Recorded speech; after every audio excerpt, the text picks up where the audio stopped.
Acts for 12 Ministry, the Human and Spirit Ministry. In the name of Jesus Christ, Sunday worship service. Buksan natin mga Bible sa Book of Acts chapter 4, verse 12. Sabay-sabay natin basahin.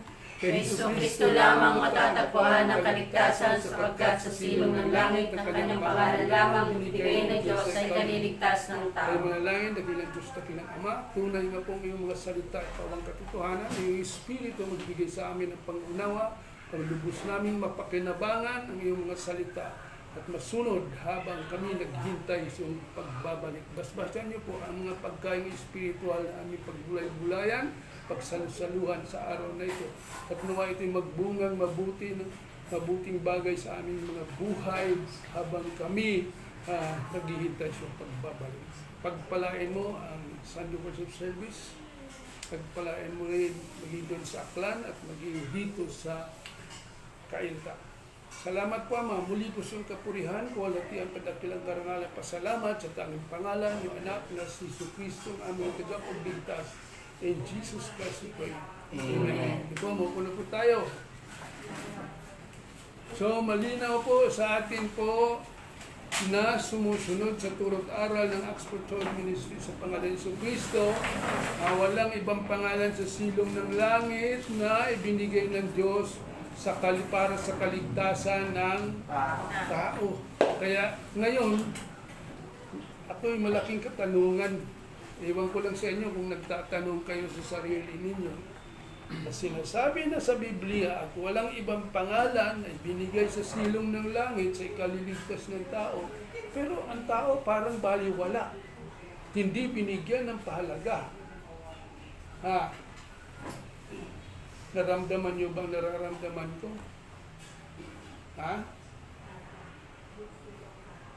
Nagpukumahog ba ang mga tao ngayon para sa kaligtasan? Ito, pareho tayo ng nararamdaman eh. Nawala pa. Mas mahalaga pa yung pagkikitaan eh. Kaysa kaligtasan. Kawawa ang tao pagdating ng panahon na talagang dula na ang kasamaan ng tao at magbigay ng parusa ang Diyos. Kawawa, maraming kawawa talaga. Ang linaw-linaw. Magmula pa noon hanggang ngayon, kailan lang binuksan yung Acts for 12 Ministry ni Jesus Christ sa pangalan niya. Ito lang, year 2000, magpapuntang 3,000. Sa huling araw, ibuhos ng Diyos ang kanyang Espiritu sa lahat ng tao para maunawaan ang turong espiritual, para maunawaan ang kaligtasang espiritual. Walang ibang pangalan na ibigay ng Diyos sa kaligtas ng tao sa pangalan lamang ni Jesucristo. Di ba ganun? Pero, ayaw nila. Anong gagawin natin? Ang ganun lang tayo. Basta sa naihayag sa kanila, malalaman nila kung sino yung tagapagligtas, nasa kanila na yun. Wala na sa atin. Kaya sabi ko nga sa inyo, hanggat maaari, mag-share kayo ng Word of God sa FB, para makatulong sa kanila. Kasi sa ayaw sa gusto natin, magaganap talaga ang kanyang panukala. Hindi lang yan, sa pangalan ni Jesucristo ang kaligtasan, sa pangalan pa ni Jesucristo ang panambahan. Di ba? Ano sabi dun sa Pilipos 2:11? Magamat siya ay Kahit siya'y likas at tunay na Diyos, hindi niya ipinagpilitang manatiling kapantay ng Diyos. Sa halip, kusa niyang hinubad ang pagiging kapantay ng Diyos at naging katulad ng isang alipin. Pinanganak siyang tulad ng mga karaniwang tao. At nang si Kristo ay maging tao, napakumbaba siya at naging masunurin hanggang kamatayan, maging ito man ay kamatayan sa krus.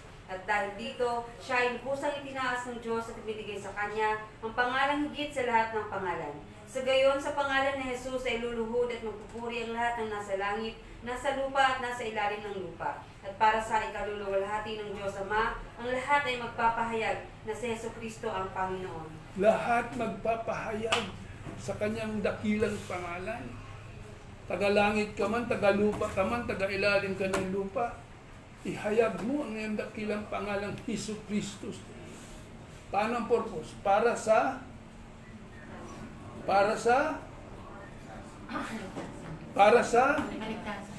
ikaluwalhati ng Diyos Ama. Ano ba ibig sabihin ng ikaluwalhati? Ha? Isa yan sa ikararangal. Ano pa? Pagtaas, dakilang pangalan. Dahil walang ibang pangalan, kanyang pangalan lang ang dapat mong sambahin.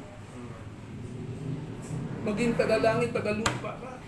Dahil dito sa parang itong panambahan mong ito, sa kanyang pangalan, dito mo lang maluwalhati ang pangalan ng Diyos Ama. Lahat ng ginagawa natin may purpose. Gusto mong luwalhatian ang pangalan ng Ama. Kaya walang ibang nagligtas sa iyo, pangalan ni Jesucristo. Wala ring iba na dapat mong sambahin sa Espiritu at katotohanan sa ikaluwalhati ng Diyos Ama. Sino? Jesus Christ pa rin. Ngayon, araw ng linggo, maraming nananambahan. Lagit sinasabi sa inyo. Kaya lang, iba-ibang uri ng panambahan. Ang Diyos na lumikha sa iyo at sa akin, ang Diyos na nagbigay ng pangalan ng kaligtasan sa atin, ang pangalan ni Jesucristo. Siya pa rin ang Diyos na lumikha ng spiritual temple para doon siya sambahin. Matthew 16:18-23, anong sabi? Sa ibabaw ng batong ito, at sinasabi ko sa iyo, ikaw ay Pedro, at sa ibabaw ng batong ito ay tatayo ko ang aking iglesia, at ang pintuan ng daigdig ng mga patay ay hindi magtatagumpay laban sa kanya. Ibibigay ko sa iyo ang mga susi ng kaharian ng langit. Ang ipagbawal mo sa lupa ay pagbabawal sa langit. At ang ipahintulot mo sa lupa ay ipapahintulot din sa langit. At mahigpit niyang iniuutos sa kanyang mga alagad na huwag sabihin kanino man na siya nga ang Kristo. Mula noon ay pinaalam na ni Jesus sa kanyang mga alagad ang mangyayari sa kanya. Sinabi niya, dapat akong magtungo sa Jerusalem at magdanas ng maraming hirap sa kamay ng mga pinuno ng bayan, mga punong pari at mga tagapagturo ng kautusan. Ako'y papatayin, ngunit sa ikatlong araw ako'y muling mabubuhay. Dinala siya ni Pedro sa isang tabi at sinimulang pagalitan. Panginoon, huwag namang itulot ng Diyos, kailan may hindi yan magyayari sa inyo. Ngunit hinarap siya ni Jesus at sinabihan, umalis ka sa harapan ko, Satanas, hadlang ka sa aking landas. Ang iniisip mo hindi sa Diyos, kundi sa tao. Amen. So, sinong gumawa ng iglesia? Sa ibabaw ng batong ito itatayo ko, sinong gumawa? Sino nagsabi? Mismo si Jesus, kasi yung iglesia na itatayo niya, tutubusin niya yung iglesia sa pamagitan ng kanyang dugo. Di ba ganun? Acts chapter 20 verse 28. Ingatan ninyo ang inyong sarili at ang buong kawan, sapagkat sila ay nilagay ng Espiritu Santo sa inyong pag-iingat. Pangalagaan ninyo ang iglesia ng Diyos na kanyang tinubos sa pamamagitan ng dugo ng kanyang anak. Amen. Doon ka ilalagay sa kanyang iglesia ginawa na tinubos sa pamagitan ng dugo. Kaya magkibahagi o anong sabi diyan? Alagaan yung mga kawan. Ingatan. Bawat isa sa atin mayroong responsibilidad na ingatan. Hindi lang ako. Tayong lahat. Di ba ganun? Bakit? Anong purpose?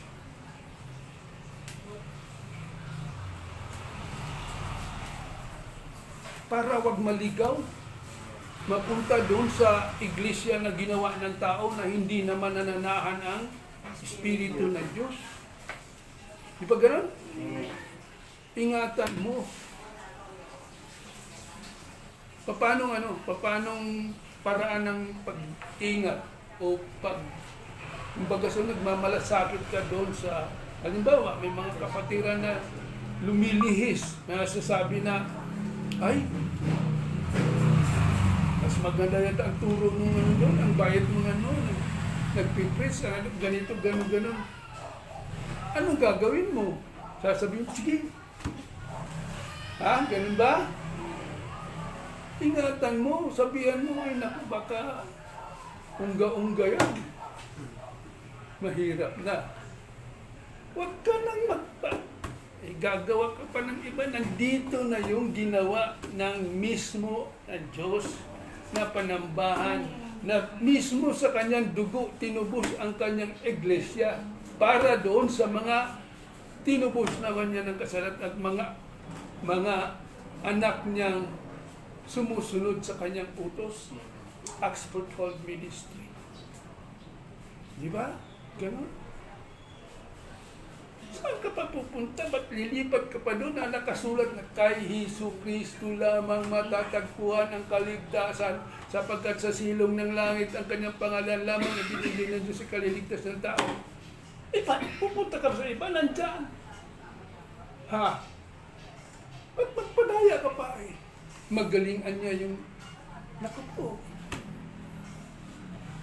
Paano yan? Hindi ka na hahatulan dahil sumusunod ka na. Ang hinahatulan yung mga taong suwail lang. Eh, hindi ka naman suwail eh. Masunurin ka naman. Eh, bakit ka pa hahatulan? Hindi ka natadaan doon sa hukuman ni Kristo sapagkat ikaw ay pinili na niya. Hindi ba ganun?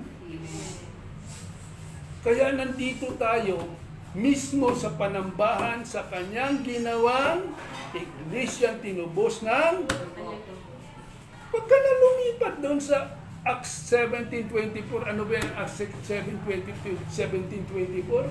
Siya ang gumawa ng sanlibutan at lahat ng naririto. Siya ang Panginoon ng langit at ng lupa. Hindi siya nananahan sa mga templong ginawa ng tao. Yan. Bakit pupunta ka doon sa templong ginagawa ng tao? Bakit tagalupa ka ba? Tinubos ka na eh. Wala ka na roon eh. Inalis ka na sa sanlibutan, nilipat ka na doon sa pamagitan ng kanyang dugo, tinubos ka na, pagkatapos gusto mo pa rin bumalik doon sa sanlibutan? Eh, malaking problema yan pagka ganun. Paano tayo makasama sa kanya? Hindi ba? Amen. Lahat yan ginawa niya para sa atin. Kaya sa kanyang pangalan,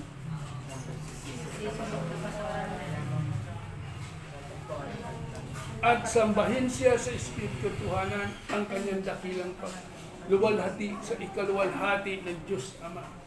Kaya mayroong panambahan na walang iba kundi yung niluwalhati yung kanyang pangalan.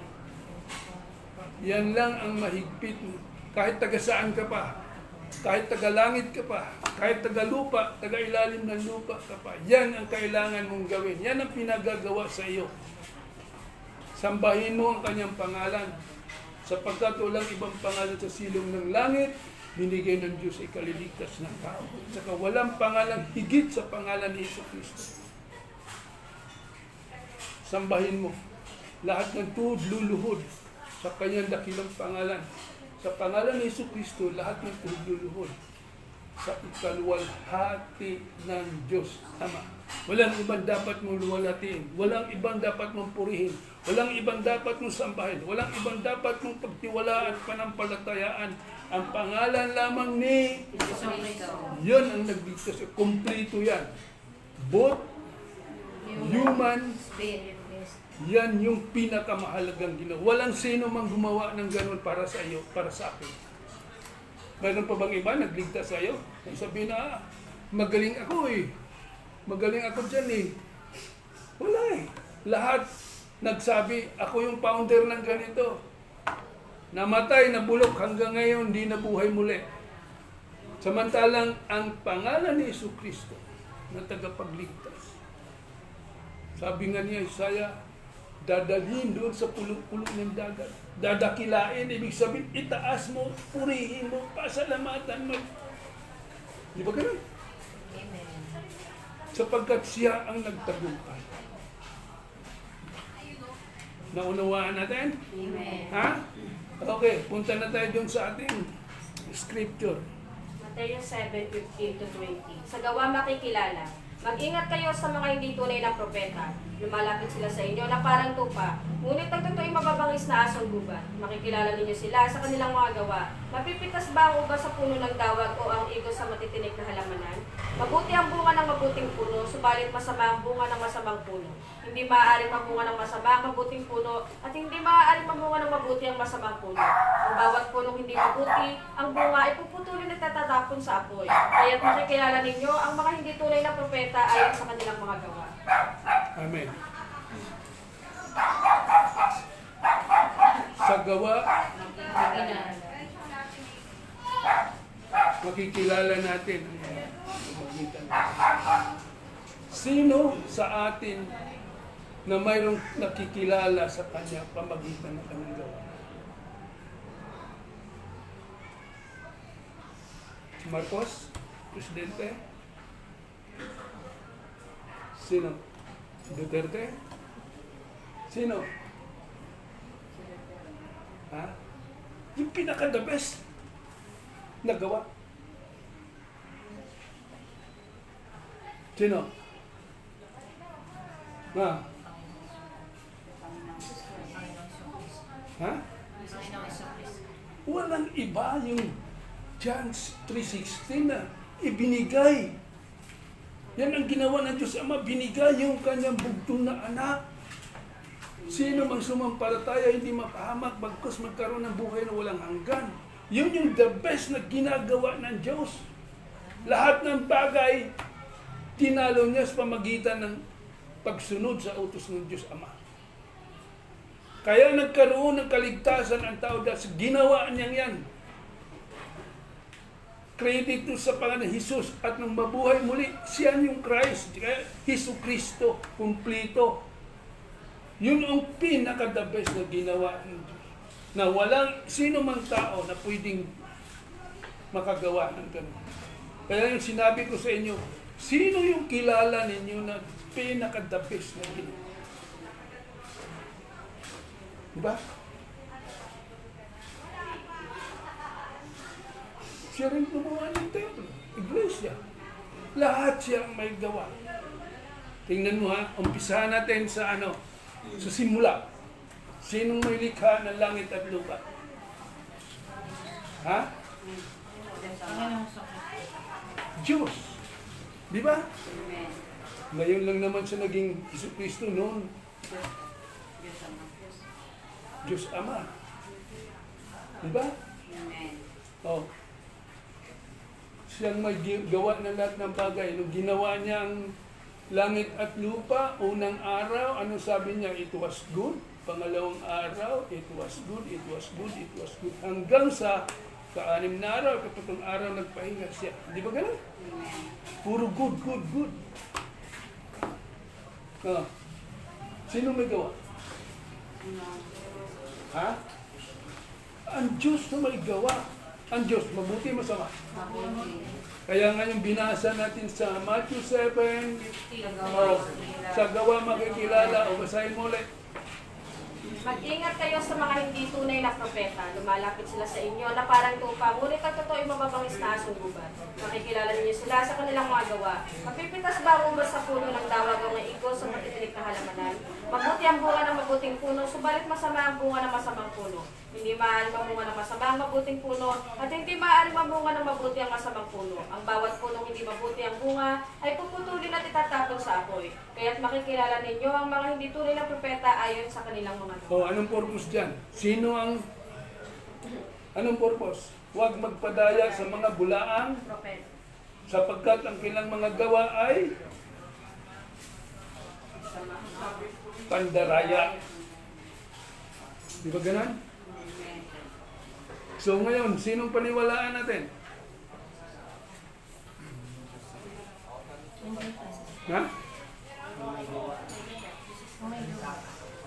Yung creator.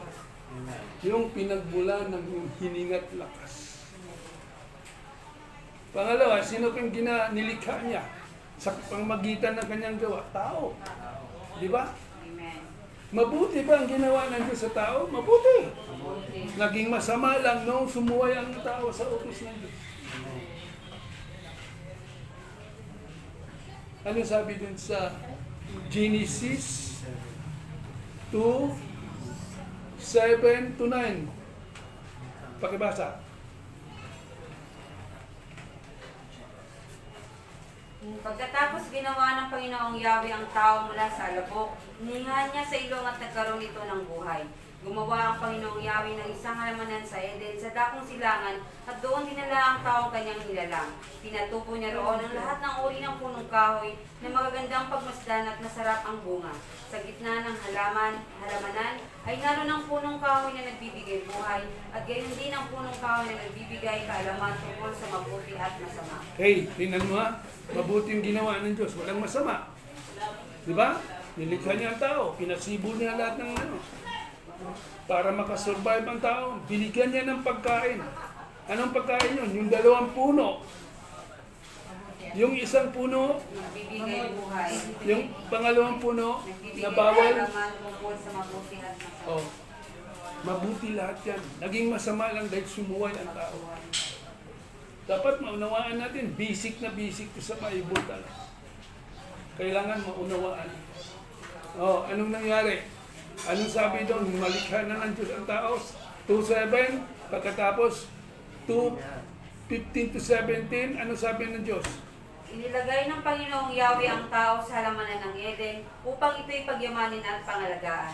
Sinabi niya sa tao, makakain mo ang alimang bungang kahoy sa halamanan, maliban sa bunga ng punong kahoy na nagbibigay ng kaalaman tungkol sa mabuti at masama. Huwag na huwag mong kakainin ang bungang iyon, sapagkat sa araw na kainin mo iyon ay mamamatay ka. Ay mo, mamamatay ka. Tingnan mo. Hindi ang Diyos nagsabi na kainin mo para mamatay ka. Hindi. Wag na wag. Di ba? O anong sabi ni Ahaz? 3:1 to 7. Ano sabi? Ang ahas ang pinakauso sa lahat ng hayop na nilikha ng Panginoong Yahweh. Isang araw tinanong nito ang babae, totoo bang sinabi ng Diyos na huwag kayong kakain ng anumang bungang kahoy sa halamanan? Sumagot ang babae, maaari namin kainin ang anumang bunga sa halamanan, huwag lamang ang bunga ng puno na nasa gitna niyon. Sinabi ng Diyos na huwag namin kakainin, nihipuin man ang bunga nito. Kung kami raw ay kakain nito, mamamatay kami. Ngunit sinabi ng ahas, hindi totoo iyan, hindi kayo mamamatay. Sinabi lang iyan ng Diyos sapagkat alam niyang kung kakain kayo ng bunga niyon, ay makakaunawa kayo. Kayo'y magiging parang Diyos at malalaman ninyo ang mabuti at masama. Ang punong kahoy ay napakaganda sa paningin ng babae at sa palagay niya ay masarap ang bunga nito. Naisip din niya na magkahanga-hanga ang maging marunong. Kaya tumitas siya ng bunga at kumain nito. Binigyan niya ang kanyang asawa at kumain din ito. Nagkaroon niya sila ng pagkaunawa matapos kumain. Noon nilang nalamang sila hubad. Kaya kumuha sila ng mga dahon ng higos, pinagtagni-tagni nila ang mga ito at ginawang panakip sa katawan. Amen. So, sinuway nila ang sabi ng Diyos, huwag mong kainin, huwag mong hipuin, mamamatay ka. Sinuway nila. Anong nangyari sa kanila? Namatay sa hininga, di ba hiningahan niya ang tao para hiningang spiritual. Yun ang namatay. Pero yung human body, yun ang buhay. Kaya yung nakaramdam, uy, hubad pala tayo. Anong analyze nyo sa puno ng kahoy na ang mabuti at masama ang bunga? Ano ang pagkakaintindi nyo o pakahulugan na binawal ng Diyos? No. Magkano tayo para ma-equip tayo ng sa inyo? May kanya-kanya tayong palagay. Kayo, anong palagay niyo? Nakasulat naman na sabi dito sa Genesis, pag kinain mo yung kahoy na hindi mabutit na sa mamamatay. Yan, mamamatay nga. Ngayon, kung anong tingin mo dun sa punong kahoy na yun? sinabing mamamatay. Na ano yung kahoy na yun? Ano yun?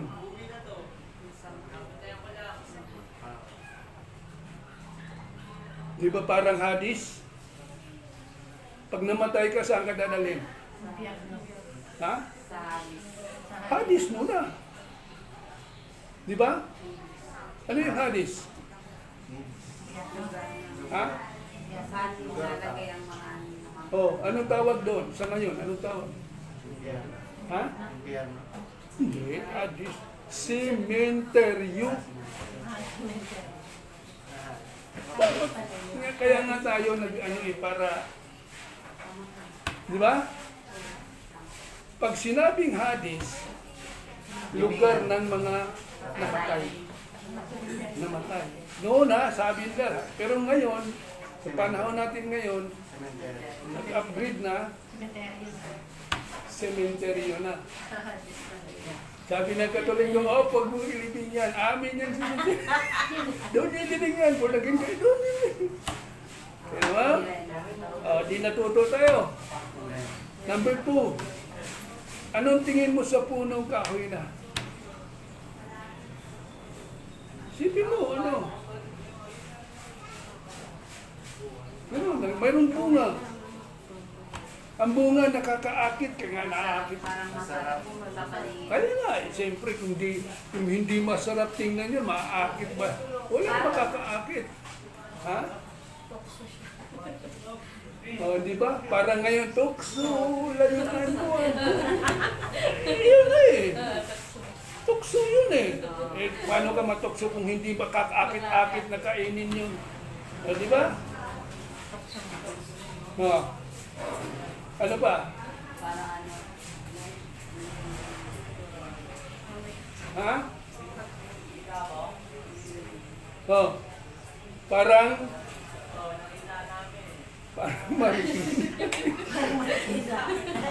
ako sa tingin ko, yung punong kahoy na bawal doon, yun yung pinaka-garbage sa Garden of Eden. Yung marumi na parang garbage can na lahat ng masama na gawa ng espiritu ni Diablo nakakulong doon. Huwag mong hipuin, huwag mong kainin dahil yan sasambulat yan sa buong mundo yung kanyang kapangyarihan. Nakakulong yun doon. Huwag mong hipuin. Huwag kang magpaloko kay Diablo. Dahil pag oras na ikaw napaloko, patay ka na sa espiritu, makawala pa yung mga alaga ni Diablo dun sa punong kahoy. Diba ganun? Dadayain ng mga tao. Pinakialam mo. So, nangyari, hanggang ngayon. Namatay ang espiritu. Ano pa? Sumuway. Ha? Ano pa?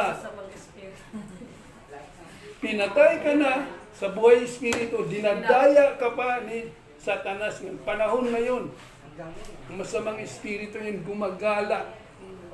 Di ba? Nanonokso. O anong sabi? Like a rolling lion. Anong sabi sa Epesos 6, 7 to 10 ba yun? Okay, sa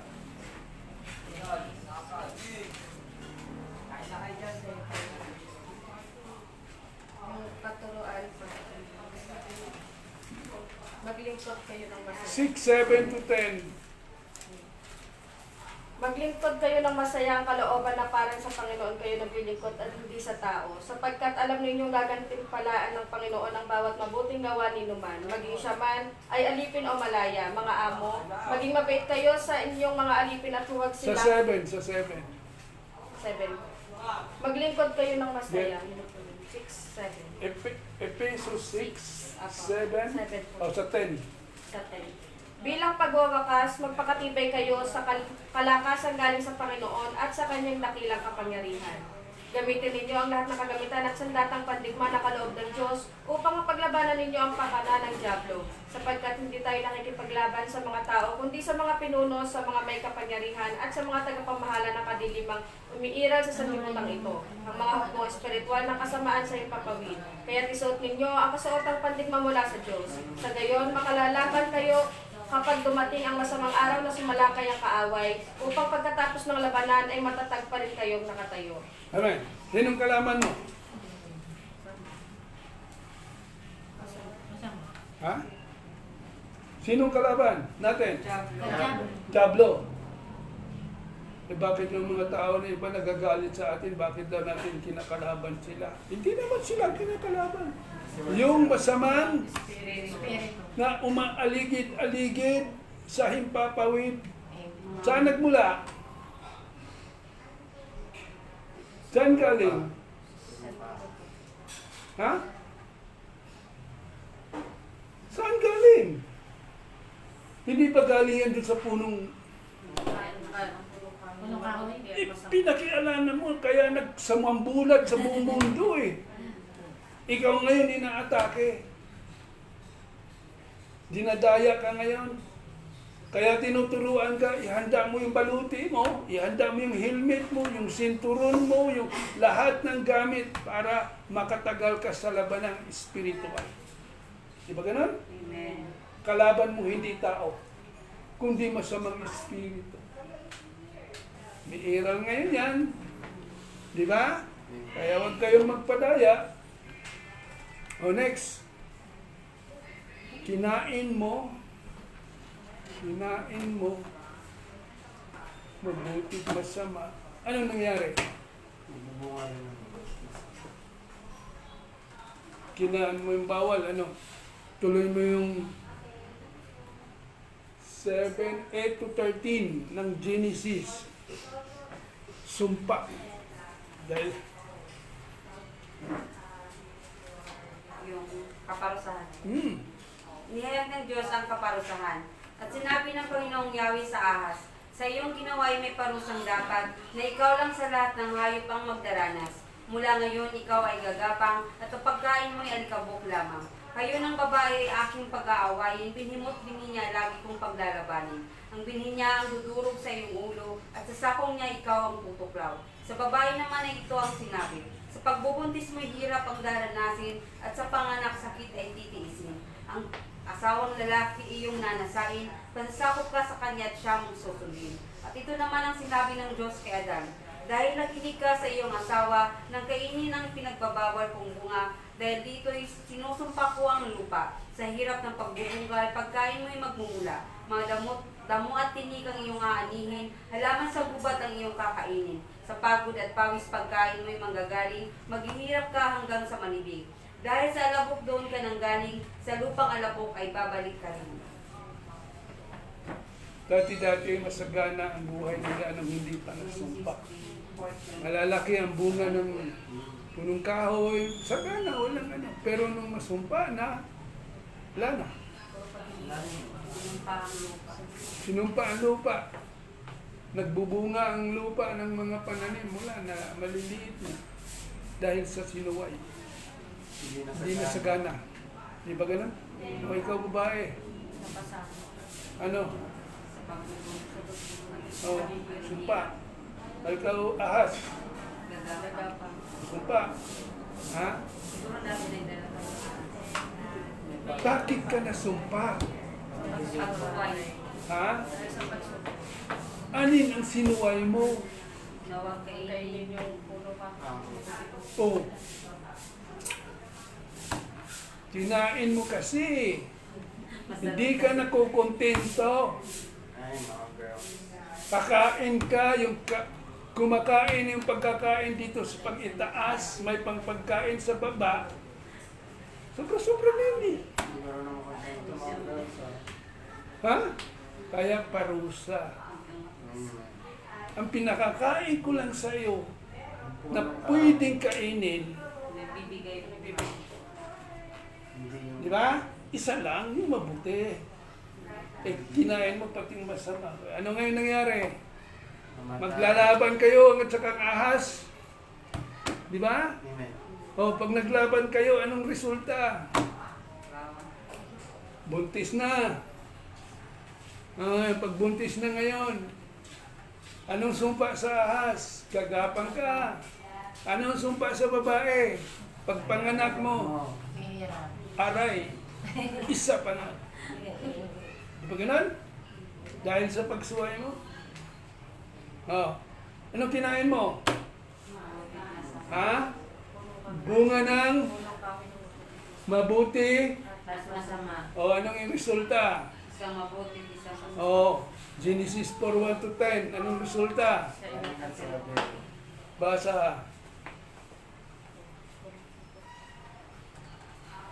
Sinipingan ni Adan ang kanyang asawa at ito'y nagdalang tao. Nang isira ang kanyang panganay na lalaki ay sinabi ni Eva, nagkaroon ako ng anak na lalaki sa tulong ni Yahweh, kaya Cain ang pinangalan niya rito. Sinundan si Cain ng isa pang anak na lalaki at Abel naman ang pinangalan dito. Naging pastor ito at si Cain naman ay naging magsasaka. Dumating ang panahon na si Cain ay naghandog kay Yahweh ng ani niya sa bukid. Kinuha naman ni Abel ang isa sa mga panganay ng kanyang kawan. Pinatay niya ito at inihandog ang pinakamainam na bahagi. Si Yahweh ay nasiyahan kay Abel at sa kanyang handog, ngunit hindi niya kinalugdan si Cain at ang handog nito. Dahil dito, hindi may larawan ang mukha ni Cain sa tindi ng galit. Kaya't sinabi ni Yahweh, anong ikinagagalit mo, Cain? Bakit ganyan ang mukha mo? Kung mabuti ang ginawa mo, dapat kang magsaya. Kung masama naman, ang kasalanan ay tulad ng mabangis na hayop na lagi nag-aabang upang lapain ka. Nais ditong pagharian ka, kaya't kailangan mapaglabanan mo ito. Isang araw niyaya ni Cain ang kanyang kapatid. Abel, pumunta tayo sa bukid. Sumama naman ito, ngunit pagdating nila sa bukid ay pinatay ni Cain si Abel. Tinanong ni Yahweh si Cain, nasaan ang kapatid mong si Abel? Sumagot siya, hindi ko alam. Bakit? Ako ba'y tagapag-alaga ng aking kapatid? At sinabi ni Yahweh, Cain, ano itong ginawa mo? Sumisigaw sa akin mula sa lupa ang dugo ng iyong kapatid at humihingi ng katarungan. Sinusumpa kita ngayon at hindi mo na maaaring bungkalin ang lupa dahil dumanak doon ang dugo ng kapatid mo na iyong pinaslang. Amen. Kita mo? Dahil doon sa ginawa mong pagsuway, namatay ka sa Espiritu ng Diyos, Amen. naiwan sa iyo yung katawang tao na nagnanasa ng makalamang tao. O anong nangyari? Nagsiping na kayo kasi nasa human being na kayo. No. Kung ano yung kinain mo, Siyang Sabi mo bunga. yan din ang bunga. Kinain mo yung punong kain ng mabuti at masama, Magkakaroon ka na. magkakaroon ka rin ng bunga. Masama. Sama ko kung yan isang masama. Ah, anong ginawa ang masama? Pinatay ng masama ang mabuti. Mula noon hanggang ngayon, Amen.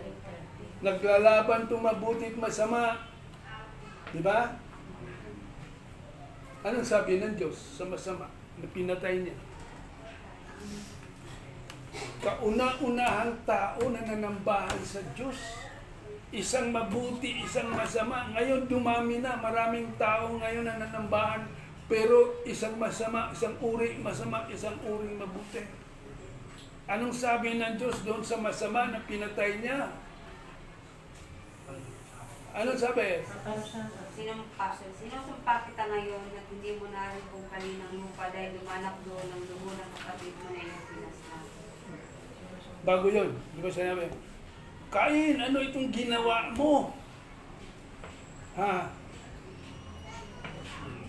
Sumisigaw ang dugo sa ilalim ng lupa. At humingi ng katarungan. Yan. Humihingi ng katarungan. Ibig sabihin nun, mula noon hanggang ngayon, nabigyan na ba ng katarungan? Pinatay si Jesus Christ ng mga Romano, Katoliko. Naparusahan na ba yung pumatay? Nabigyan na ba ng katarungan? Yan. Maghintay ka dahil hindi po pwedeng hindi maganap yung parusa dahil sumisigaw yung dugo. Sa inyo. Di ba ganun? Ah. Kaya ano yung scripture natin?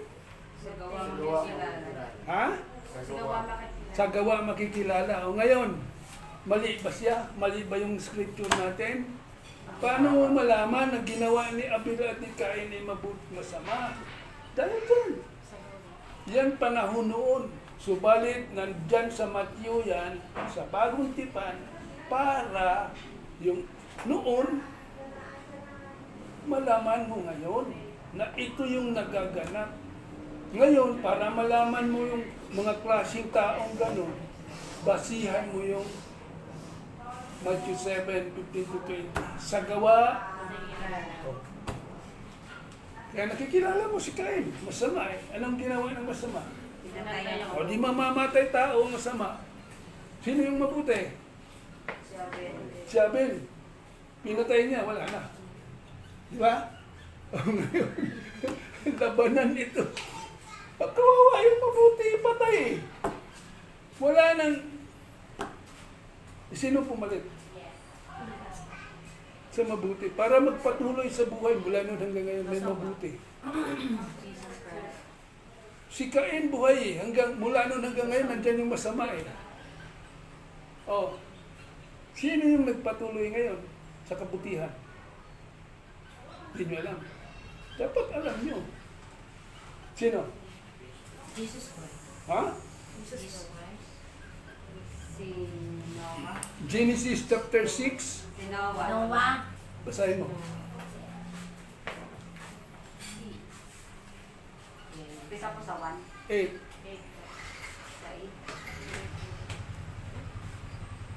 Sa 6-8. Ngunit si Noah yung maging Ngunit si Noe ay naging kalugod-lugod kay Yahweh. Ito ang kasaysayan ni Noe. Matuwid at mabuti. Hindi, bukod doon, di ba? Sa 5 po. Iisa, itong sinuwa ay kalugod-lugod o mabuting tao. Di ba? Kaya, inutusan siya ng Panginoon na gumawa ng Marco. arka.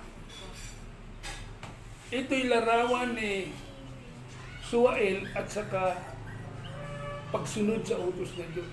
Ginawa ni Noah yung pagsunod. Ginawa naman ni Iba yung pagsuway. Dalawang gawa, mabuti, masama, pagsuway, pagsunod, pero parehong gawa.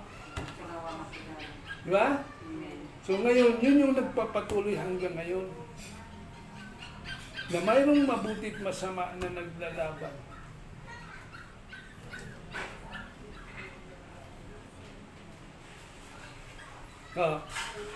Matthew 12, 33-37. Sa bunga nakikilala. Sinasabi ninyong mabuti ang punong kahoy kung mabuti ang kanyang bunga at masama ang punong kahoy kung masama ang kanyang bunga. Sapagkat sa bunga nakikilala ang puno. Lahi ng mga ulupong, paano kayong makapagsasabi ng mabubuting bagay gayong kayo masasama? Kung ano ang umaapaw sa puso ay siyang masasabi ng bibig. Mabuti ang sinasabi ng mabuting tao sapagkat puno ng kabutihan ang kanyang puso. Masama naman ang sinasabi ng masamang tao sapagkat puno ng kasama ng kanyang puso. Tandaan ninyo, sa araw ng paghuhukom, pananagutan ng tao ang bawat walang kabuluhang sinasabi niya. Walang sala ka o parurusahan, batay sa iyong mga salita. Amen? Sama doon. Di ba dyan totoo yan? Amen. Kung anong bunga, Siyang- ha? siyang- Diyan mo makikilala. 33. Diyan mo makikilala. Sa bunga mo makikilala yung puno. Sino yung puno? Jesus Christ. Diablo. Ang puno ng kabutihan, tama ka. Ang puno ng kasamaan. Diablo. Saan? Sa tama. Ha? Sa tama. Saan? Supporting verse. Mateo 4. Mateo. Hindi, wag hula-hula. John, John 6.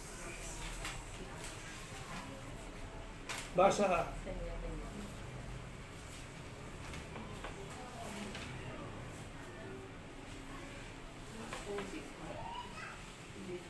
John 8:39-44.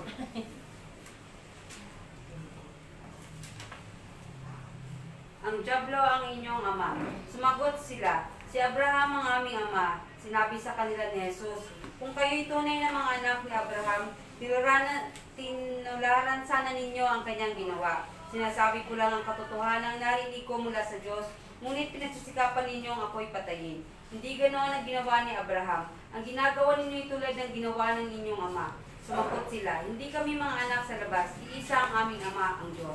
Sinabi ni Jesus, kung talagang ang Diyos ang inyong ama, inibig sana ninyo ako sapagkat sa Diyos ako nanggaling. Hindi ako naparito sa sarili kong kagustuhan, kundi isinubo niya ako. Bakit di ninyo maunawaan ang sinasabi ko? Hindi ba't ito'y dahil sa ayaw ninyong tanggapin ang itinuturo ko? Ang Diablo ang inyong ama, at ang kagustuhan niya ang ibig ninyong gawin.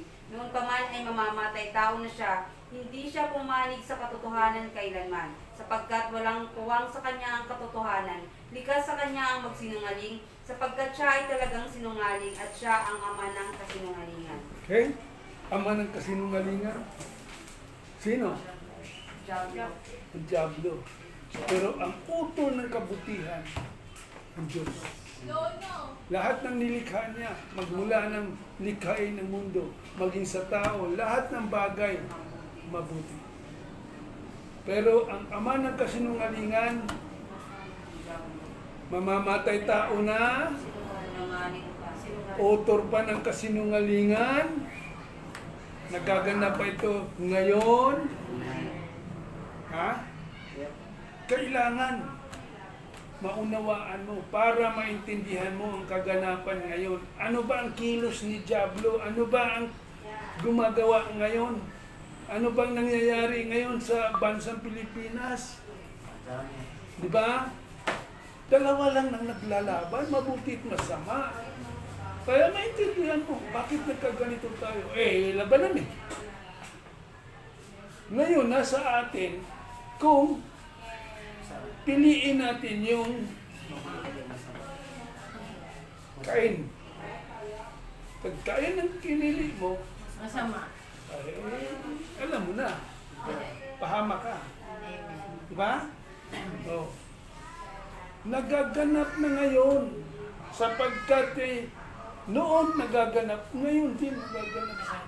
Sa bansang Israel nagaganap, sa bansang Pilipinas nagaganap. Diba? Oh. Sa Senado may labanan. Sa gobyerno may labanan. Lahat maglalaban, mabuti at masama tayo. Paras ko sana. Kaya kailangan alam mo. Kapag wala kang alam, Dadalya. matalino ngayon ang Diablo. Ha? Talino, di ba? Anong katalinuhan ngayon ng Diablo? Revelation 17, 1-7.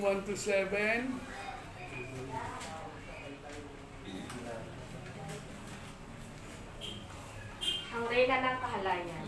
Pagkatapos ang isa sa pitong anghel na may dalang pitong mangkok ay lumapit sa akin at sinabi niya, halika, ipapakita ko sa iyo kung paano paparusahan ang reyna ng kahalayan na nakaupo sa ibabaw ng maraming ilog. Ang mga hari sa lupa ay nakiapid sa babaeng ito at ang lahat ng tao sa sanlibutan ay nilasing niya sa alak ng kanyang kahalayan. Noon ay nasa ilalim ako ng kapangyarihan ng Espiritu at inihatid ako ng anghel sa dakong ilang. Nakita ko roon ang isang babaeng nakasakay sa isang pulang halimaw. Ang halimaw ay may 7 ulo at 10 sungay. Nakasulat sa buong katawan nito ang lahat ng paglapastangan sa Diyos. Ang damit ng babae kulay ubi at pula. Ang kanyang mga alahas ay ginto, mahalagang bato at perlas. Hawak niya ang isang ginto sa popa ng puno ng kanyang kasumpa-sumpang mga gawa at kahiyahiyang kahalayan. Nakasulat sa kanyang noo ang isang pangalang may lihim na kahulugan, ang tanyag na Babylonia, ang ina ng mga nangangalunya ng lahat ng kahalayan sa lupa, at nakita kong ang babaeng ito ay lasing sa dugo ng mga hinirang at ng mga martir, ang mga pinatay dahil kay Jesus. Nang gilalas ako nung makita ko siya. Bakit ka nang gilalas? Tanong sa akin ng anghel. Sasabihin ko sa iyo ang kahulugan ng babae at ng sinasakyan niyang halimaw na may 7 ulo at 10 sungay. Ang halimaw na nakita may buhay noong unang ngunit patay na ngayon. Muli itong lilitaw, buhat sa bang napakalalim at tuluyang mapapahama. Ang mga tao na bumuhay sa lupa, na ang pangalan ay hindi nakasulat sa aklat ng buhay mula pa ng likhain ng sanlibutan, ay magugulat kapag nakita nila ang halimaw sapagkat pinatay na siya, ngunit muling lilitaw. Kaya ma, Matagal ng patay. Pero noon pa yan namatay. Subalit sa huling araw, muling mabubuhay. At anong gagawin niya? Dadayain niya. Ha? Lahat gagawin niya. Ipapakita niya na siya ang makapangyarihan. Hindi na pwedeng talunin ng mga tao lang. Diyos lang ang pwedeng tumalo. Salita ng Diyos. Yung dyan sinasabing inupuan ng babae tubig, mga tao yan. Pamagitan ng daya, babae, lalaki, lahat. Kung noon ang babae nadaya sa punong kahoy ng buhay, mabuti din sama. Ngayon, siya na ngayon, reyna ng kahalayan, na lahat ng masamang babae gagamitin niya, lahat bibigyan niya ng masamang espiritu para ang mga babae naman ang mang-akit ngayon sa mga tao para mailigaw sa katotohanan. Di ba ganon? At ang Diyos mismo paparusa doon. Darating ang Diyos para parusahan. Yung hiningi ni Abel, ni Abel na katarungan sa kanyang dugo, nagaganap. Isang parusa. Pati yung pumatay sa Panginoong Kristo, sama-sama silang lahat. Isang parusa na nang mangyayari. Kaya ngayon, nasa huling araw na tayo. Lumalabas ng mga masamang espiritu para dayain ang mga tao. Kaya pagsikapan mo na hindi ka madaya, dahil sa tulad ng sinabi ko sa iyo kanina, number 1, pinakatabis na ginawa ng Panginoon. Kung paano katubusin ang kasalanan mo para ikaw ay magiging manaligtas sa kanyang pangalan. Kay Jesucristo lamang matagpuan ang kaligtasan sapagat sa kanila. Sa silong ng langit, kanyang pangalan lamang binigay niyo sa sukat ikaligtas ng tao. Number 2, doon ka dalhin niya sa panambahan, ginawa niya na spiritual na panambahan. Diba ganun? Amen. Ngayon, kailangan maging matibay ka. Alagaan mo, mga kapatiran, isa't isa nagdadamayan sa turong espiritual para maging matibay ka pagdating ng takdang araw ng laban ng espiritual dahil ang kalaban mo hindi tao. Sa mga espiritu. Suot mong baluti, lahat helmet, big case, at manalangin ka para huwag kang madaig sa laban ng espiritual. Dahil ngayon, panahon na nabubuhay yung dating Babylonia, masamang espiritu na mananahan sa mga tao para dayain ang tao. Siya ang gustong maghari.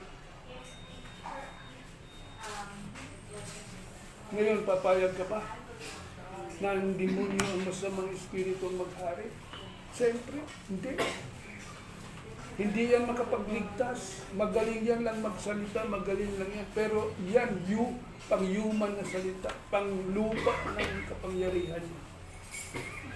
Hindi ka mapunta ng langit. Baganan?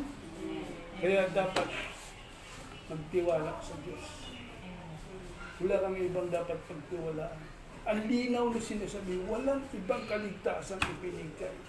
Kaya nagtaka, bakit ayaw ng tao? Bakit nangatuwiran pa ang tao? Bakit ayaw?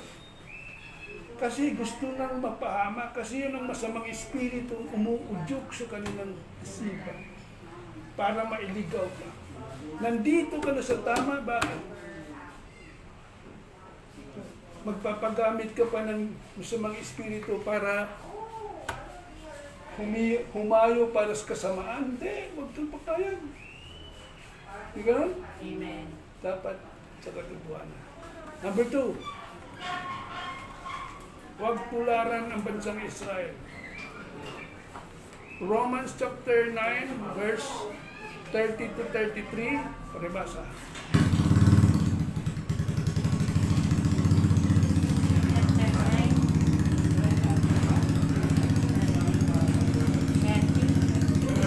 30 to 33. Ano ngayon ang masasabi natin tungkol dito? Ang mga hindi Hudyo na hindi nagsisikap na maging matuwid ay tinuring ng Diyos na matuwid nang dahil sa kanilang pananampalataya. Pero ang Hudyo na nagsikap na maituring na matuwid sa pamamagitan ng pagsunod nila sa kautusan ay nabigo. Bakit sila nabigo? Sapagkat nagtiwala sila sa kanilang mga gawa at hindi sila sumampalataya kay Kristo. Naglisod sila sa batong nakakatisod, gaya ng sinasabi ng Diyos sa kasulatan. Maglalagay ako sa siyon ng batong nakakatisod sa mga tao, madadapa sila dahil sa batong ito, pero hindi mapapahiya ang mga sumasampalataya sa Kanya. Tuloy mo pa. Mga kapatid, ang nais ng aking puso ay dalangin sa Diyos ay ang kaligtasan ng aking mga kalahing Hudyo. Ako na rin ang makakapagtagumpay na mga sigasig sila sa kanilang paglilingkod sa Diyos. Kaya nga lang, kanila ay hindi ayon sa katotohanan. Ito sa dahilang hindi nila alam kung paano itinuturing ng Diyos na matuwid ang isang tao. Nagsikap silang gumawa ng sariling pamamaraan sa halip na sundin nila ang pamamaraan ng Diyos. Sapagkat hindi nila alam na si Kristo ang hangganan ng kautusan. Dahil sa kanyang ginawa, ang lahat ng sumasampalataya sa kanya ay tinuring ng Diyos na matuwid. Amen. Mga,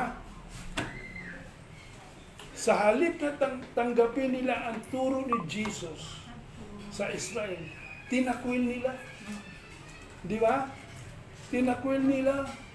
Pagkatapos, gumawa sila ng sarili nilang paraan.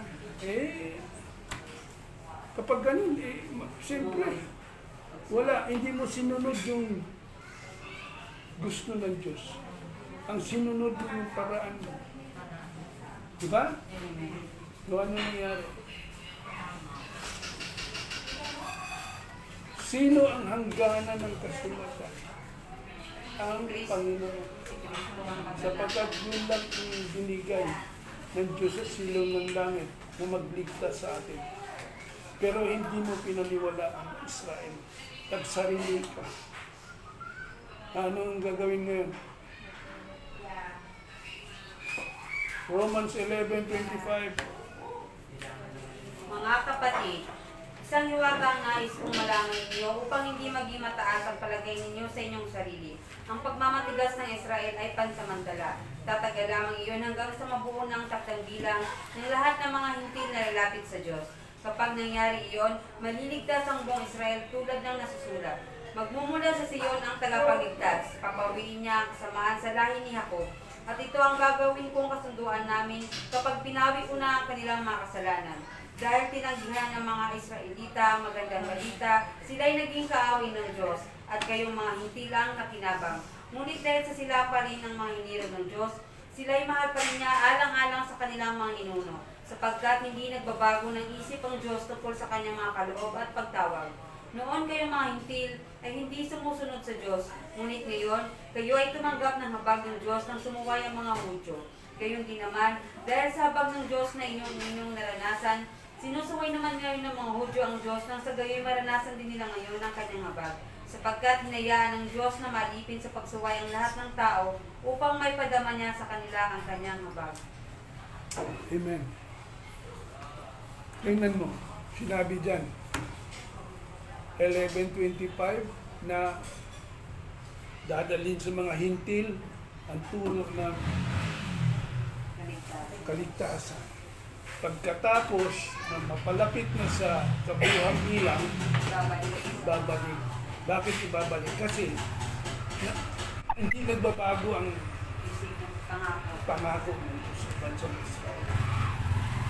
Ibabalik.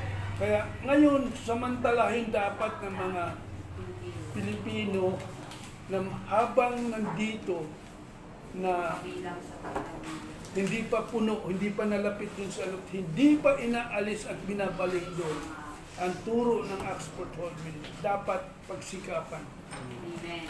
Malinaw na walang ibang kaligtasan kundi mismo yung pangalan na binigay ng Diyos.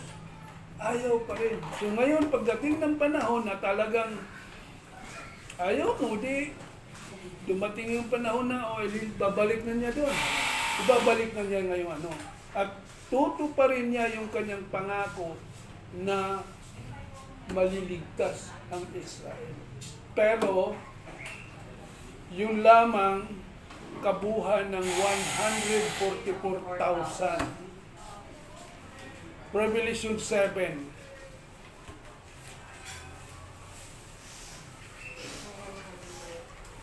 1-8. Pagkatapos nito, may nakita naman akong 4 na anghel na nakatayo sa 4 na sulok ng daigdig.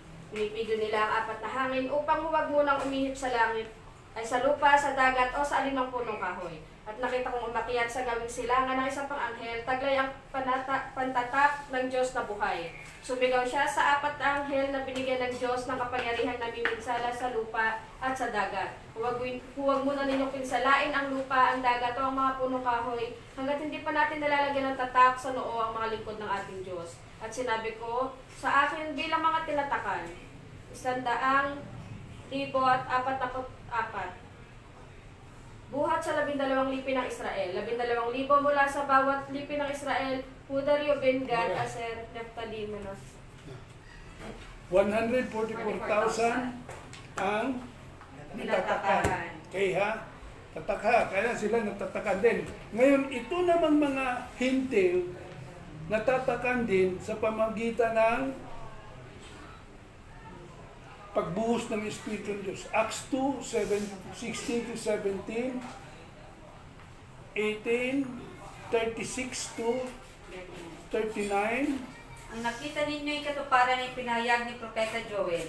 Ito ang gagawin ko sa mga araw, sabi ng Diyos. Ipagkakalob ko ang aking espiritu sa lahat ng tao. Ipahayag ng inyong mga anak na lalaki at babae ang aking mensahe.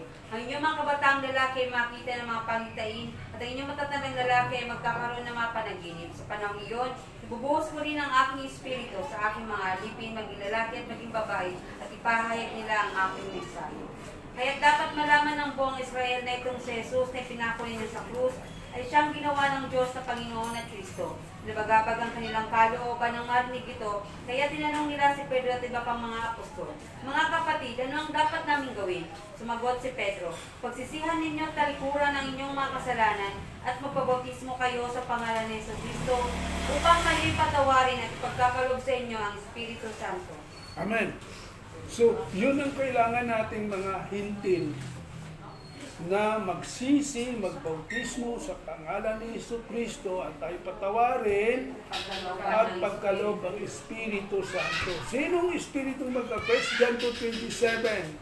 Ang Espiritu ay pinagkalob na sa inyo at hindi na kayo kailangan turuan ni naman. Ang Espiritu ang magtuturo sa inyo at hindi kayo tuturuan ng kasinungalingan, bagkus Bawat katotohanan at tulad ng ignore ng Espiritu, manatili kayo kay Kristo. Kristo na, tapos na si Jesus.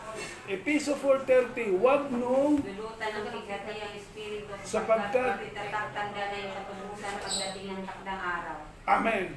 Dito nagkaroon ang mga hintil ng tatak. Tanda ng iyong katubusan pagdating ng takdang araw. Di ba nakalagay dyan, Episo 4:30? Amen. Okay. Tanda, tatak. Samantala yung mga Israelita, wag nyo munang sirain yung puno. Kailangan matatakan muna yung 144,000. So, ibig sabihin, may tatak, ang takda ng katubusan ang mga hintil, mga Pilipino, at ang mga Israelita may tatak din. Ibig sabihin, kung wala kang tatak, anong mangyari? Ha? Sa impyerno. Tatatakan. Ibig sabihin yung kumpleto. Kumpleto na sa bilang ang mga Pilipino. Kulang man, basta kailangan tatak. Israelita tatak. So ngayon, pag natatakan na lahat, ang walang tatak, ito na ang magaganap. Revelation 9, balang. Balatin ng balang.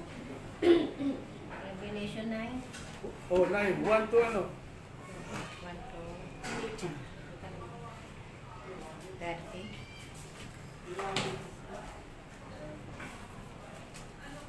Hinipan ng ikalimang anghel ang kanyang trompeta at nakita kong nahulog sa lupa ang isang bituin. Ibinigay sa bituin ang susi ng banging napakalalim. Binuksan ng bituin ang bangin at may lumalabas na makapal na usok. Tulad ng usok, malaking horno, kaya't madilim ang araw at ang himpapawid. May naglalabas sa mga balang mula sa usok at kumakalat sa lupa. Binigyan sila ng kakayahang manakit tulad ng pananakit ng mga alakdan. Pinagbilin sa kanila na huwag sirain ng mga damo, punong kahoy o anumang halaman. Ang mga tao lamang na walang tatak na Diyos sa noo ang maaaring nilang sakdan. Hindi pinahintulutan ng mga balang na patayin ang mga taong ito. Kaya't pahihirapan lamang sa loob ng 5 buwan, parang kagat ng alakdan ang kirot ng dulot ng mga balang na ito. Sa loob ng panahong iyon, hahanapin ng mga taong kamatayan, ngunit hindi ito matatagpuan. Na naisin nila ang kamatayan, lalayuan sila nito. Ang mga balang ay parang kabayong handa sa pakikidigma. Sila'y putong ng parang kulo ng ginto at parang mukha ng tao ang kanilang mukha. Parang buhok ng babae ang kanilang buhok at parang ngipin ng leon ang kanilang mga ngipin. Natatakpan ng mga baluting bakal ang kanilang dibdib at ang pagpaspas ng kanilang pakpak ay parang dagundong ng mga karwahing hila ng mga kabayong lulusob sa labanan. Sila ay may buntot na may tulis gaya ng alakdan. Nasa buntot nila ang kapangyarihang manakit ng mga tao sa loob ng 5 buwan. Ang pinuno nila ang anghel ng bantay ng banging napakalalim. Ang kanyang pangalan, wikang Hebre, Abaddon, at wikang Grego ay Apollyon. Amen. Okay. Tingnan natin. Anong purpose ng balang?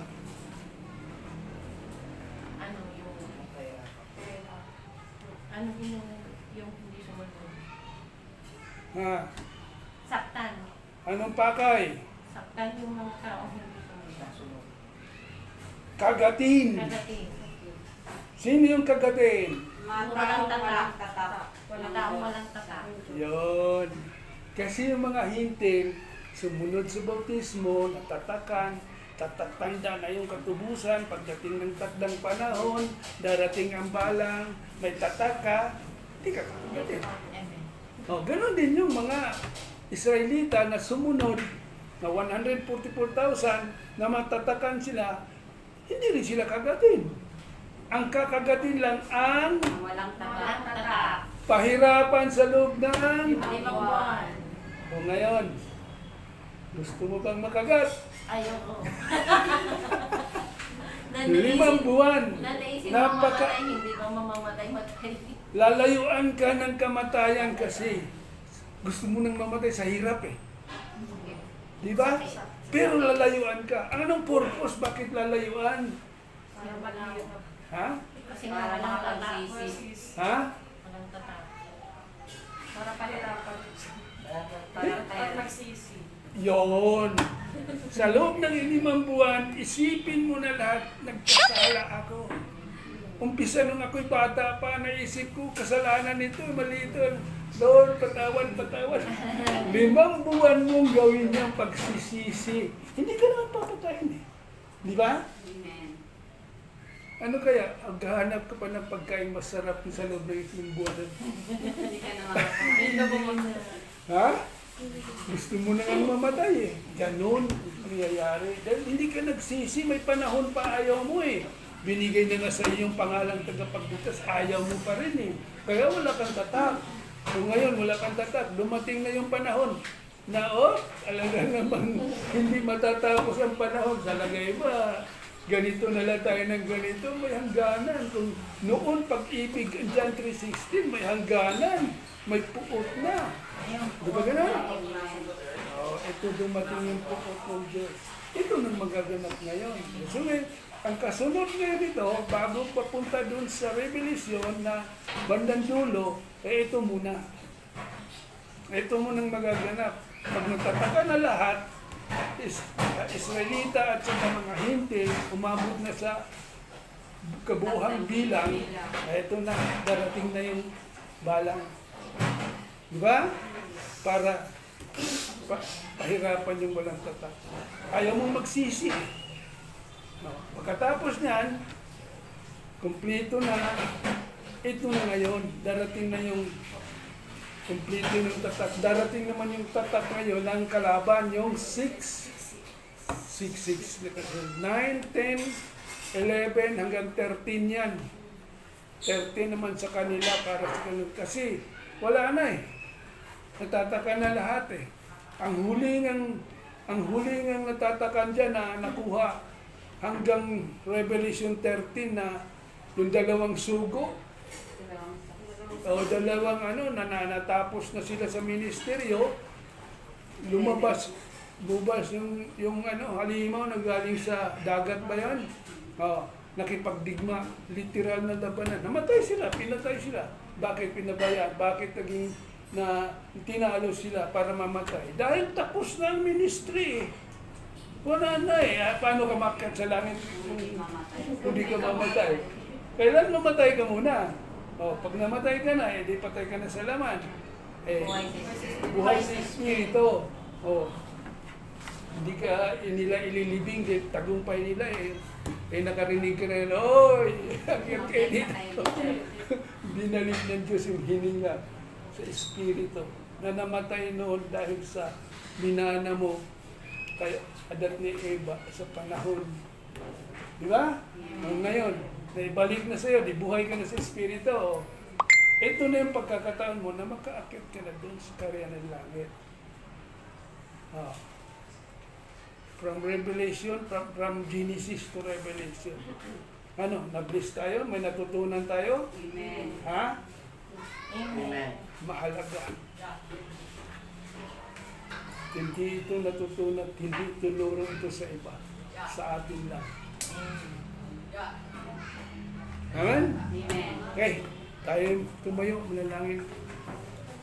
Tumabanal na kila kami sa langit sa Panginoon Jesucristo. Kami pinagpapasalamat sa iyong banal na salita, sa iyong pangalan ng kaligtasan lamang. Salamat din po sa hiningat lakas na pinagkalubos. Salamat sa araw-gabi lumilipas na ikaw nakalakabay sa amin. Salamat sa grasya at blessing.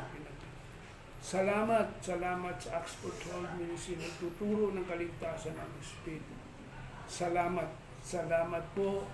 Lagi mo kaming binubuksan ang mong puso at isipan upang lagyan ng mga panibagong turot araw ng kaligtasan sa iyong dakilang mga.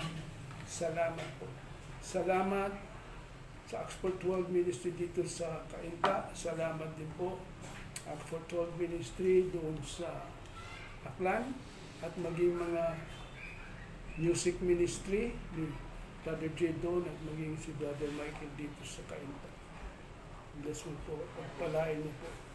Ang mga banal na salita mo nakapost sa Facebook, nawa magdulot ito ng malagang pag-unawa at pagtalima sa mga banal na salita. Buksan ang kalamang isipan at pagpalain mo lagi ang Sunday worship service, spiritual, naturo. Pagpalain mo rin po ang lahat ng mga alipin na lakit babae sa at sinasaway namin lahat ng masamang espiritu na hadlang sa turo ng Oxford 12 Ministry. Magmula pa kay Adat ni Eva, magpas hanggang ngayon, mga taong sumasamba sa iglesia ng tao tributo, mga pare sa Roma, bulang loob ng propeta, mga pastor na kinakalakas ng lahat ng panggagaway pangkukulam.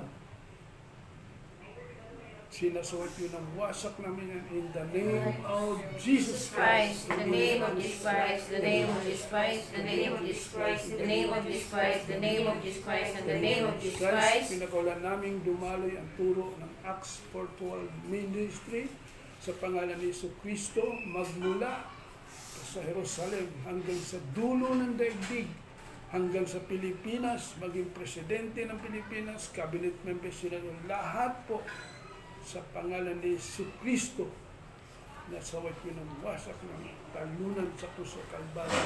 Pinakawalan namin dumaloy ang kapangyarihan ng spiritual ministry sa bautismo sa pangalan ni Jesucristo at dumaloy at marapatin kapayapaan, kahinaunan, pag-ibig, gabay, patnubay, pag-iingat. Ingatan po anak niyo na sa malayong lugar sa malapit. Abutin na po sa marapati niyo po na maging bayan ng Diyos at walang ibang Diyos dapat kilalanin kundi ikaw lamang ang Diyos na kapangyarihan sa lahat ng likha ng langit, lupa at bagay. bigay hininga sa bawat tao. Ito ang Diyos mo ngayon magpakailanman. Diyos ng katastasan, Diyos ng buhay. Lahat ng nilalang sa langit, sa lupa, ilalim ng lupa, maniklod sa salvasyon ng pangalan ni Yesu Cristo sa kaluwalhati ng Diyos Ama. Mambanal, muli po sa iyong kamay ko po na tagubilin ng aking buong puso ka, respeto at lakas, maging Export World Ministry, kapatiran sa Espiritu, maging sa kalakasan, sa karunungan, sa kawalan, kasagalan, sa kalungkot at kagalakan, sa kapanungan, hindi kapanahunan, maging sa gabay pati pag-ingat, maging sa gabay na buhay, maging kaligtasan ng aming Espiritu, sa iyong kamay ko po ang tagubilin at wala po kami magagawa kung wala ka sa aming mga buhay. Dapat lang po sa iyong papuri, walhatian, kadakilang karangat, pasalamat sa tanging pangalan, ng anak na si Jesus Cristo, aming tagapagligtas, in Jesus Christ we pray. Amen. Amen.